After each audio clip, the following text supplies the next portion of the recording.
atin talaga ng funeral mass. Funeral mass na aking kaibigan, yung family friend ko po, yung kanyang mula sa bahay ko hanggang sa bahay niya, bali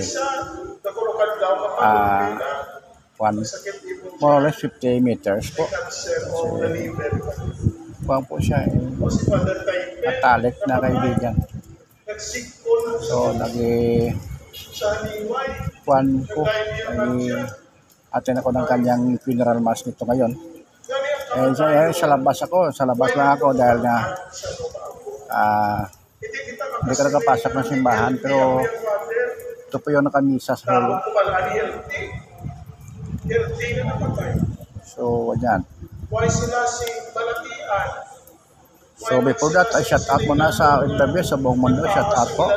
Shout out po. Advent Volleyball. Shout out po Nitali Sorong. Shout out po Ma'am Kusanda YT. Ma'am Inday Lakpay Official. Ma'am Agnes Ordinario. Shout out po. Yan, nagmimisa ngayon sa loob si at Father Montaño. Yan, siya yung officiating priest sa funeral mass ni Reynan. So, nandito na ako sa labas. Nakinig ako dito ng misa sa labas dahil marinig ko naman. Kasi medyo mahirap yung ilagay natin. Kaduha, be productive. Sa iyo ron, kung ano aton tinikuton, takpan kita sa aton mga programo. Ako na sa istorya ako sa kaibigan na Domingo, sabi ko, ang mga buyok, kamaan ng mga buyok, 40 lang at tao ilang kabuhin. 40 days lang ang kabuhin sa buyok, pagkatapos sa 40 days, mamatay sila. Kaya nagalapot, pagkita 50 katugig, nagalapot, pagkita naginantes kung mag-apot, may lubog, 90 na edad. Pero ang buyog, 40 days lang. Pero pinahalan sa buyog, pagtanto sa 1,000 na bulan, para makahimo siya sa isang kaponsarita na amin. Ang buyog pinahalan sa pagtanto sa mga bulan, na 1,000 na dito, ito pa na mamatay para makaubras siya sa isalat ng konsarita na hani. Una ko mapasang tutuon na hani, mahal. Kung tinitutuon na hani, upod na sirena, ganatong sa bagong kaamon pangamuyo.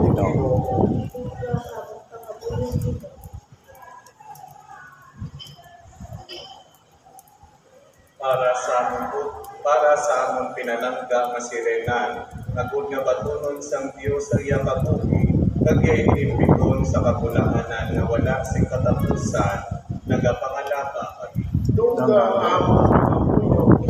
Para sa tanan nga mga binatay sining among parokya, kag para sa tanan nga nagakalipay sa pagbalugtong nga bisan sa tapos ang kamatayon, padayon gihapon ang among pagiliusa, nagapangalapa kami.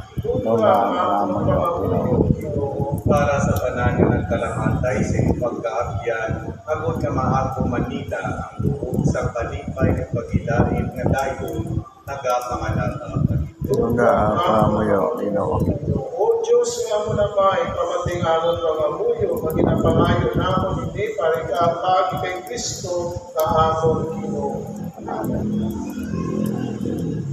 Halan kita, mahalan kanto sa likod, na magpinya makanto nila sa altar.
umamutan sa Diyos, amay nga magagahon sa tanan. Matunan ta sa benepisyo.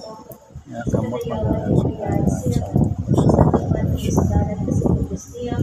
Kung ginuto sa imo kaluoy, kinahanglan nako ni mga dulot para sa kaluwasan sa imo alagad na serengan.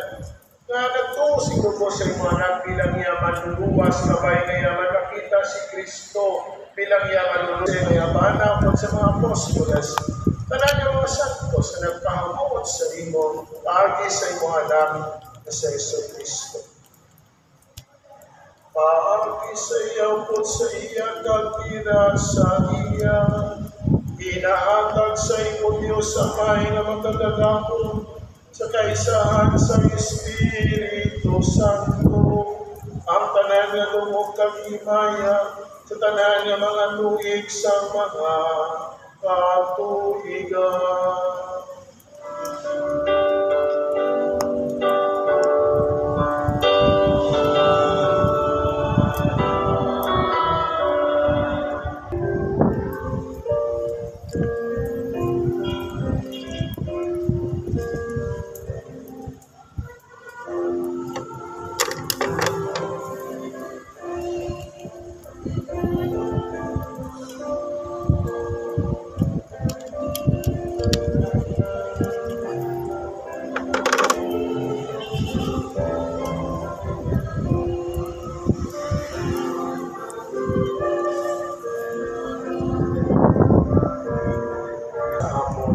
Pinapangayo namon ini sa imo bagay Kristo nga amon Ginoo. Amen. Mga utod at bisita maglangkat, magpaalam na kita sa pagtutod ni Serena. Kabay pang atong pagpaalam at pahayag sa itong pagpalangga sa iya. Kabay pa ini magpaganagan sa atong kasubo o magpapakot sa atong paglaho. Magabot ang adlaw na atong siya biyabiyon ni Juan si May Kalipay o ng paghigugma ni Kristo na magagaog sa pananya mga butang, magaguba, isan pa sa kamatay.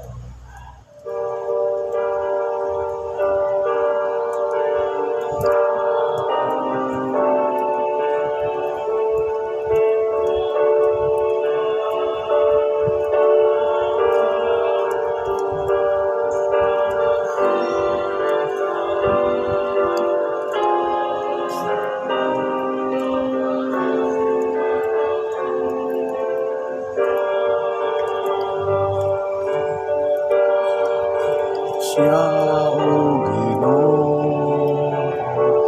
sang pahuway na dayo, ilaksay ang kapawa, nawala sing katapusan. Mga puto kita, wamayin ang tugyan na amon sirenag sa imuha kamot, nagasalig kami ngampot sa tanang namatay kay Kristo, pagamanawon sa katapusan niya at daw, agon magkapuhisa po kay Kristo sa ginapon, patuna sa karon sa paraiso, sa pag-iupod sa mga santos, pagsamaymatang nagluna siya sa kamatay. Kinapangayon na mo nini sa imo, pag kay Kristo nga among Ginoo. Amen. Katagi sa Ginoo si pagkuhay na dahil. Silak siya tawag sa katapusan. Pagpakuhay na sa sakitan. Kabay pangyang kanagan tala nagalang sa tumulo sa kaluwi sa Diyos, pagpahuhay na sa pagkidahit na dahil.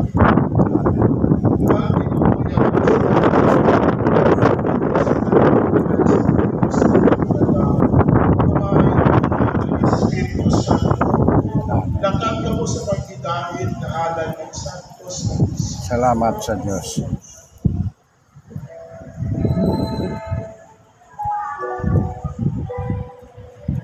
So maraming salamat po sa lahat na tumulong sa ko po.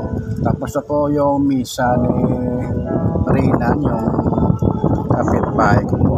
So maya-maya,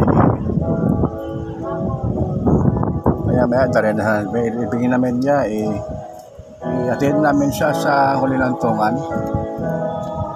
Dahil lagi. Tingnan siya niya. Ano? Siyang diretso lang. So, attend namin siya sa huli ng tungan. Bata pa siya, 46 years old pa lang. So, maraming salamat po sa lahat na tumulong sa channel ko po. Maraming salamat po sa mga OFW sa buong mundo. Salamat po. At saka, bye na po. May God bless you and power. Amen. Bye na po.